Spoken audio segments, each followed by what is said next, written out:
Okey, selamat sejahtera pelajar-pelajar sekalian. Semua pelajar boleh diminta duduk. Alright,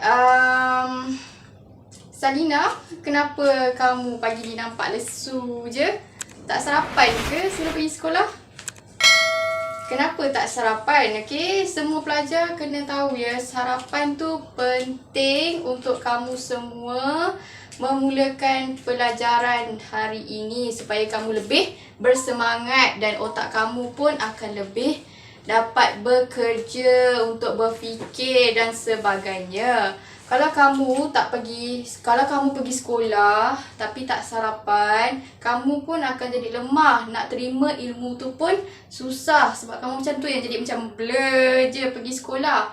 Okay, at least kamu pergi sekolah minum segelas air masak pun dah okey. Tapi kalau lebih baiknya kamu makanlah bijirin ke atau buah-buahan seperti pisang. Okay? Dan kamu minum ataupun minum segelas susu ke atau air Milo.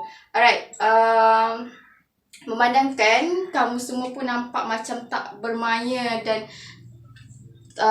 tak bersemangat kan pagi ni. Okey, cikgu nak buat satu teka-teki. Bukan teka-teki ni, cuma cikgu akan paparkan gambar dan saya nak kamu teka gambar apa yang cikgu paparkan dan bagi tahu fungsinya, sebab sambil-sambil tu kita recap balik kelas-kelas yang sebelum ni dan benda yang kita recap tu dia ada berkaitan dengan topik yang kita pelajari pada hari ini. Okey, sebelum tu cikgu akan edarkan satu tag, okey, tag yang berwarna.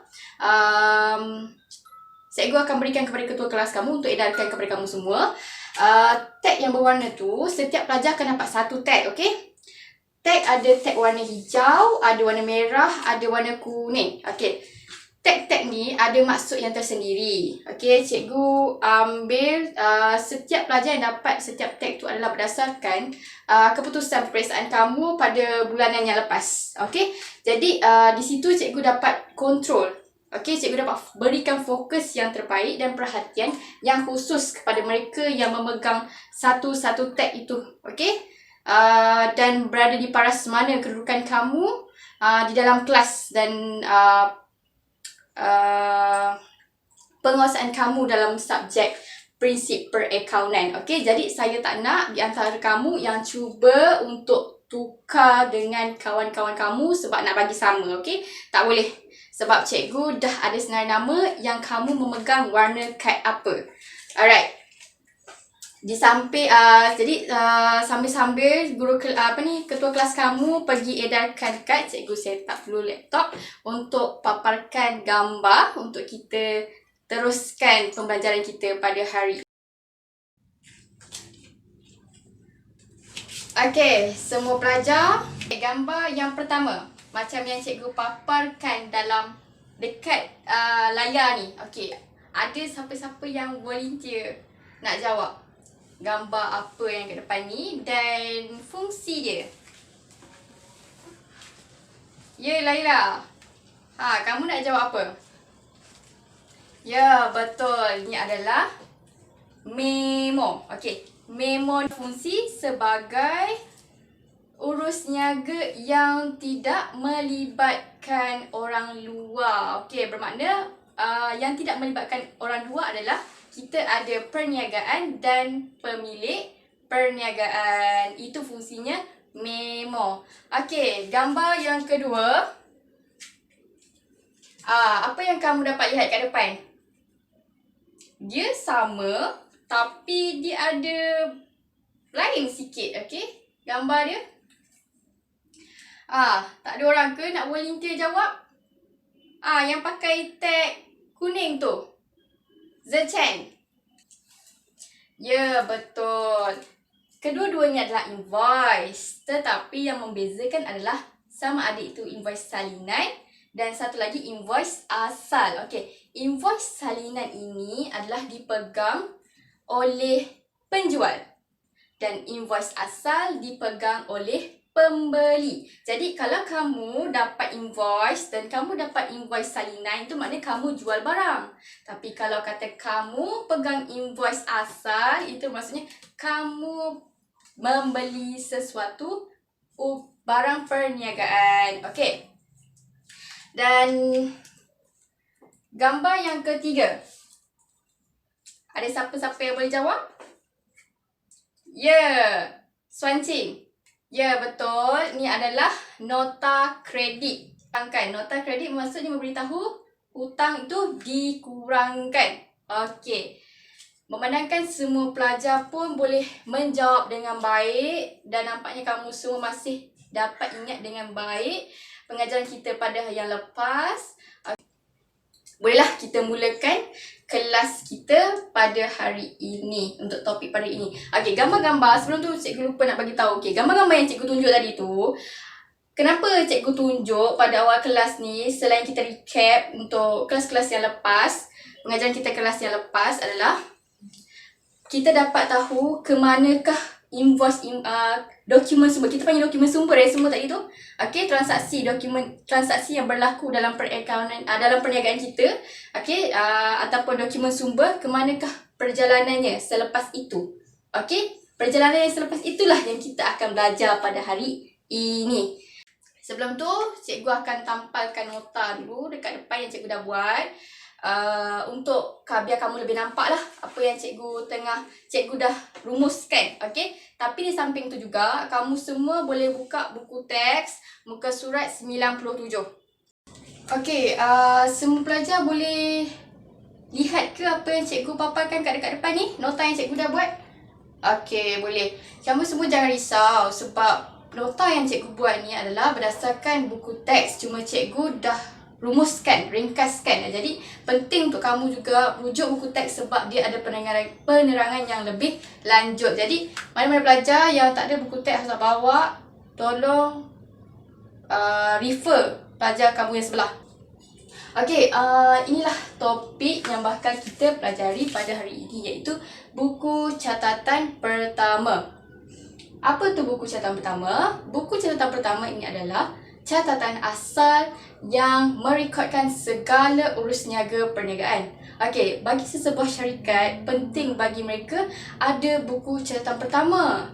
Kenapa? Sebab bagi satu syarikat, okey, macam contoh syarikat Pasaraya. Okey, Pasaraya Tesco kan dia besar dan dia memiliki pelbagai customer. Okey, bila memiliki pelbagai customer yang mungkin melibatkan sampai 1000 customer, okey, jadi accountant syarikat tersebut tak akan mampu untuk mengingati ke semua pelanggan-pelanggan diorang. Jadi fungsi buku catatan pertama ialah untuk mereka sebagai accountant dapat rujuk, okey, apa yang berlaku transaksi, urus niaga yang berlaku dalam perniagaan mereka tersebut. Okey, itu fungsinya buku catatan pertama. Okey, di bawah buku catatan pertama ini ada 3 bahagian, iaitu jurnal, buku tunai dan buku tunai runcit. Tapi hari ini kita hanya fokus kepada jurnal sahaja.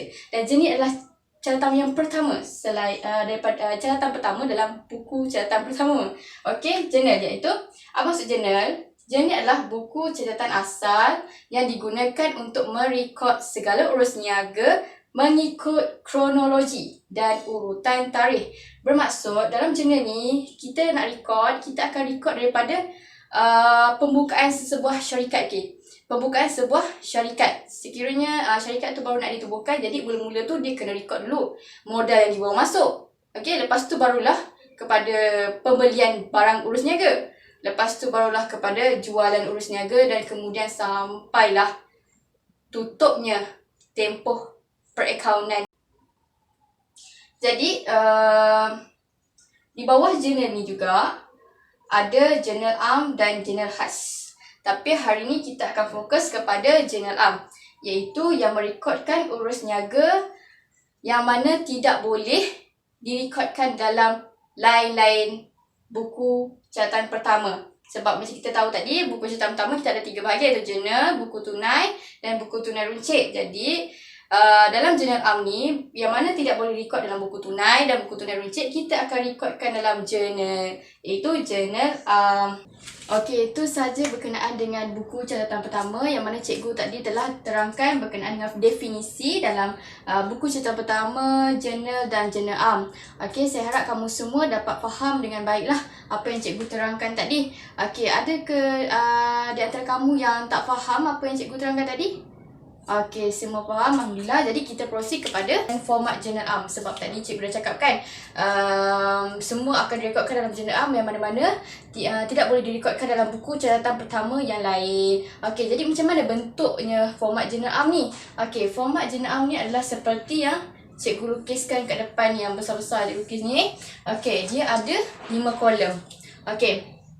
Kolom yang pertama ini kita akan tuliskan sebagai tarikh. Okey, tarikh di mana berlakunya satu transaksi dalam urus niaga perniagaan. Okey, macam contoh kamu beli kenderaan pada 23 hari bulan. Okey, dan kamu akan sebagai accountant ingin mencatatkan urus niaga tersebut pada hari 24. Okey, kamu perlu catat pada tarikh 23, bukan 24 pada tarikh kamu baru nak catat dalam jurnal am. Okey, dia perlu catat pada tarikh sebenar berlakunya urus niaga. Alright, kemudian kita beralih pula kepada kolom kedua iaitu butir. Okey, butir ni kamu perlu rekodkan bagi nama akaun didebitkan dan nama akaun dikreditkan. Okey, nama akaun didebitkan dan nama akaun dikreditkan tidak boleh ditulis secara selari. Kamu perlu ada sengkang sedikit bagi nama akaun yang dikreditkan. Alright, bagi menunjukkan bahawa nama akaun itulah kamu keluarkan. Okey, itu untuk bahagian butir. Kemudian kita beralih pula kepada kolom yang ketiga iaitu berkenaan dengan folio. Okey, bahagian folio ini adalah berkenaan dengan rujukan bagi ledger am. Okey, sebab tu cikgu tulis LA. LA adalah singkatan bagi ledger am dan X ini adalah nombor. Okey, nombor berapa ledger am yang kamu rujuk tersebut. Alright, itu bagi folio. Kemudian pada kolom yang keempat adalah berkenaan dengan amount. Okey, value yang kamu perlu tulis bagi nama akaun yang kamu debitkan tu, berapa amountnya. Sekiranya barang kamu tersebut adalah 200, jadi kamu tulislah 200. Okey. Kemudian yang kolom yang terakhir iaitu kredit adalah berkenaan dengan amount atau value yang kamu keluarkan, okey, untuk nama akaun yang dikreditkan. Okey, macam contoh 200 juga, jadi kamu pun tulislah 200 dan pastikan di saat kamu ingin menutup catatan tersebut, pastikan di bahagian debit dan kredit itu seimbang. Okey, seimbang. Sekiranya berlaku contoh macam debit kamu dapat 200, kredit kamu dapat 100, tak seimbang. Okey, kamu perlu semak balik di bahagian butir ni sama ada kamu ada terlebih catat di bahagian debit atau kamu terkurang catat di bahagian kredit. Alright. Okey, jadi perlu pastikan yang kamu perlu seimbang bagi debit dengan kredit. Okey, kemudian kamu perlu tulis keterangan bagi menunjukkan urus niaga tersebut. Contoh kamu beli suatu barang, jadi kamu tulislah membeli belian untuk urus niaga perniagaan. Okey, macam tu. Kamu kena terangkan balik apa yang kamu debitkan, apa yang kamu keluarkan. Okey, menunjukkan urus niaga perniagaan tersebut. Okey, selepas kamu menuliskan keterangan, kamu jangan lupa untuk tulis jurnal am 1 bagi rujukan. JA adalah jurnal am, 1 adalah nombor rujukan 1. Okey, dekat sini cikgu nak bagikan satu tips. Okay, macam mana untuk kamu memudah ingat bagi sebab mungkin ada di antara kamu yang agak confused untuk debit dengan kredit ni adalah bagi keluar ke masuk. Okey, jadi untuk senang, cikgu bagi tips ialah kalau kamu ingat kredit, K adalah keluar. Bila K adalah keluar bagi kredit, jadi automatik kamu akan ingat debit itu adalah duit masuk. Okey, itu tips yang pertama. Tips yang kedua, macam mana kamu nak tahu rekod tu adalah di bahagian debit adalah betul ataupun bahagian kredit tu adalah betul. Jadi adalah kamu ingat bahagian debit kebiasaannya akan nama yang akan direkodkan adalah urus niaga yang melibatkan aset dan belanja sahaja. Dan di bahagian kredit pula adalah liability, equity dan hasil. Jadi kamu kena ingat balik. Okey, itu adalah tips kedua untuk kamu yakin kedudukan manakah akaun-akaun tersebut patut berada. Alright, itu adalah tips yang cikgu akan bagi supaya kamu mudah untuk menjawab exam pada masa akan datang nanti. Okey, itu adalah bagi format Journal Am. Sekarang kita masuk pula kepada contoh urus niaga yang direkodkan dalam Journal Am dan macam mana kita nak rekodkan dalam format Journal Am. Okey, yang pertama adalah catatan pembukaan. Okey, catatan pembukaan ini kebiasaannya direkodkan dalam memo macam gambar yang cikgu dah tunjukkan waktu awal kelas tu kan. Okey, itulah catatan pembukaan. Okey, yang mana melibatkan urus niaga dan pemilik perniagaan saja, tidak melibatkan orang luar. Okey, macam contoh catatan pembukaan, kita nak bukakan satu syarikat, kita membawa masuk modal. Okey, kita bawa masuk modal, sebagai contoh kita bawa masuk kenderaan, inventory dan perabot. Okey, kedudukan ni di mana? Okey, di bahagian debit kita akan masukkan inventory, perabot, kenderaan. Dan di bahagian kredit kita akan masuk tulis sebagai modal. Okey, betul tak apa yang cikgu cakap tu di bahagian debit atau kredit? Okey, kita tengok balik ya. Bahagian nama account ni kita tulis inventory. Inventory adalah asset. Bila asset betul lah di bahagian debit. Inventory pun asset. Jadi betul di bahagian debit. Perabot dan kereta juga adalah di bahagian debit sebab dia adalah asset. Okey, nama untuk di bahagian kredit cikgu cakap adalah modal kan. Jadi betul lah dia adalah bahagian kredit kerana modal di bawah equity. Di mana cikgu kata di bawah kredit adalah kebanyakannya adalah liability, equity dan hasil. Alright, itu adalah catatan pembukaan. Kemudian kita balik kepada contoh yang kedua, itu belian dan jualan aset bukan semasa secara kredit. Okey, belian dan jualan ni dia sama saja. Bila melibatkan urus niaga perniagaan kita akan rekodkan sebagai inventory. Tapi sekiranya tidak melibatkan urus niaga perniagaan kita rekodkan sebagai apa yang kita jual dan apa yang kita beli. Macam contoh, kita beli kenderaan. Okey, kalau kita beli kenderaan, apa yang kita dapat? Kenderaan kan? Jadi kita akan tulis nama akaun yang didebitkan adalah kenderaan. Tapi kalau kata kita membeli urus niaga, kita perlu debitkan inventory. Dan kedua-duanya masih sama, nama akaun kredit adalah belian. Okey, begitu juga macam jualan. Kalau kamu jual kenderaan yang bukan melibatkan urus niaga kamu, jadi kamu perlu kreditkan adalah kenderaan. Tapi sekiranya melibatkan urus niaga perniagaan kamu, jadi kamu perlu kreditkan kenderaan. Dan kedua-dua bagi bentuk urus niaga tersebut masih menggunakan nama akaun. Bagi yang didebitkan adalah jualan. Yang membezakan hanyalah di bahagian kredit sama ada ia melibatkan urus niaga kita ataupun tidak. Alright, itu bagi belian dan jualan. Aset bukan semasa secara kredit. Okey, bentuk dia adalah invoice yang mana cikgu dah tunjukkan sebelum ni. Invoice ada dua kan, asal dan salinan. Asal adalah makna kamu sebagai pembeli. Tapi kalau salinan adalah bermaksud kamu adalah sebagai penjual. Okey, itu bagi belian dan jualan. Okay, kemudian kita balik kepada contoh yang ketiga, iaitu ambilan barang niaga dan aset bukan semasa. Okey, ambilan barang niaga dan aset bukan semasa, format nak menulis dia tu adalah sama. Okey, kita akan debitkan kedua-duanya masih ambilan. Tapi membezakan di bahagian kredit, di mana kalau ia melibatkan urus niaga kita akan rekodkan sebagai belian.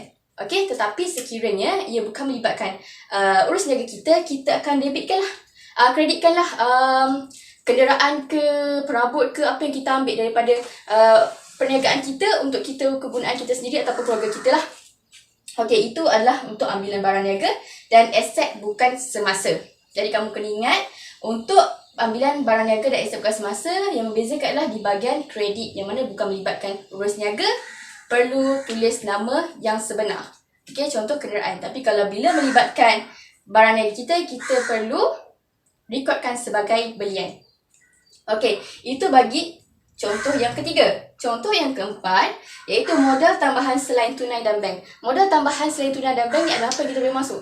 Okey, yang kita boleh buat masuk adalah kenderaan, perabot, mesin. Okey, itu semua adalah modal tambahan yang selain tunai dan bank yang kita boleh bawa masuk dalam syarikat kita untuk kegunaan syarikat. Okey, jadi macam mana untuk kita rekodkan adalah dengan kita debitkan apa yang kita dapat. Kita buat masuk adalah kenderaan kan. Okey, kita debitkan kenderaan dan apa yang kita perlu kreditkan adalah modal. Okey, kita kreditkan modal tambahan dan kemudian tulislah keterangan seperti biasa dan pastikan kedudukan debit dan kredit itu adalah seimbang. Saja topik pembelajaran kita pada hari ini.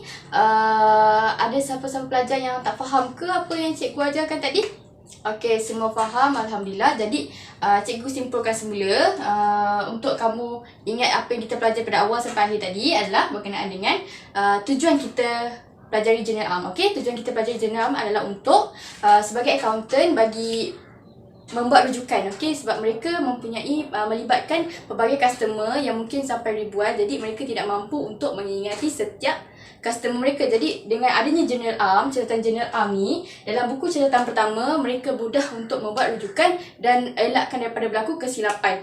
Okey, dan kemudian kita juga ada belajar tentang format General Arm. Macam mana kamu nak bentukkan format General Arm itu, iaitu daripada 5 kolom. Yang pertama adalah tarikh, butir, folio, debit dan kredit, keterangan, nombor rujukan berserta dengan keseimbangan, macam mana nak seimbang. Okey.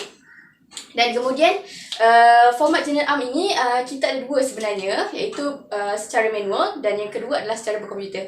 Okey, tapi hari ini kita hanya belajar secara manual saja, yang dicatat dalam buku saja. Okey. Dan yang terakhir adalah berkenaan dengan contoh-contoh urus niaga yang direkodkan dalam General Arm, seperti belian, jualan, catatan pembukaan tu macam mana, okey, ambilan barang niaga dan aset bukan semasa tu macam mana, dan modal tambahan selain tunai dan bank pun perlu direkod bagaimana. Okey, yang cikgu dah terangkan tadi macam mana nak rekodkan dalam General Arm. Okey, itu adalah rumusan bagi topik pembelajaran kita pada hari ini. Okey, itu adalah melibatkan perakaunan. Tapi sekiranya perakaunan yang kita belajar hari ni, catatan ni, keluar duit masuk ni pun boleh diaplikasikan dalam kehidupan keseharian kita. Macam contoh, ibu bapa kamu memberikan duit pembelajaran kamu, okey, selama sebulan, iaitu sebanyak RM100 contohlah. Okey, dan kamu pun boleh catat dalam buku catatan 5 kamu tu, okey, hari ni kamu belanjakan duit sebanyak mana. Okey, dan sampailah habis 1 bulan tu kamu tutup, berapa saving yang kamu dapat. Itu pun boleh dilakukan oleh kamu semua. Alright. Itu sahaja pembelajaran kita pada hari ini. Jadi tugasan hari ini, saya nak kamu bentukkan kumpulan. Okey, dalam kumpulan itu terdiri daripada 3 pelajar, dan 3 pelajar ini perlu terdiri daripada 3 tag warna yang berbeza, yang mana cikgu dah berikan tag-tag kan. Setiap seorang pelajar dapat ada yang warna merah, kuning dan hijau. Jadi setiap orang pelajar dalam kumpulan tu ada 3 jenis warna. Dan tag pelajar yang memegang tag warna hijau perlu menjadi ketua, dan ketua ni perlu lead anak-anak buah kamu untuk buat tugasan yang cikgu berikan nanti. Nanti cikgu akan berikan kepada ketua kelas kamu, Azim, soalan-soalan contoh berkenaan dengan topik yang kita pelajari hari ini, dan kita akan lakukan pembentangan pada kelas minggu hadapan. Okey, setiap pelajar akan buat pembentangan mengikut kumpulan. Okey, saya nak pastikan kamu semua dapat bentang dengan baik, dan pelajar-pelajar lain pun dapat faham apa yang kamu bentangkan berdasarkan soalan-soalan yang telah cikgu edarkan nanti. Okey, itu sahaja tugasan kita dan topik pembelajaran kita pada hari ini. Okey, sekian, terima kasih.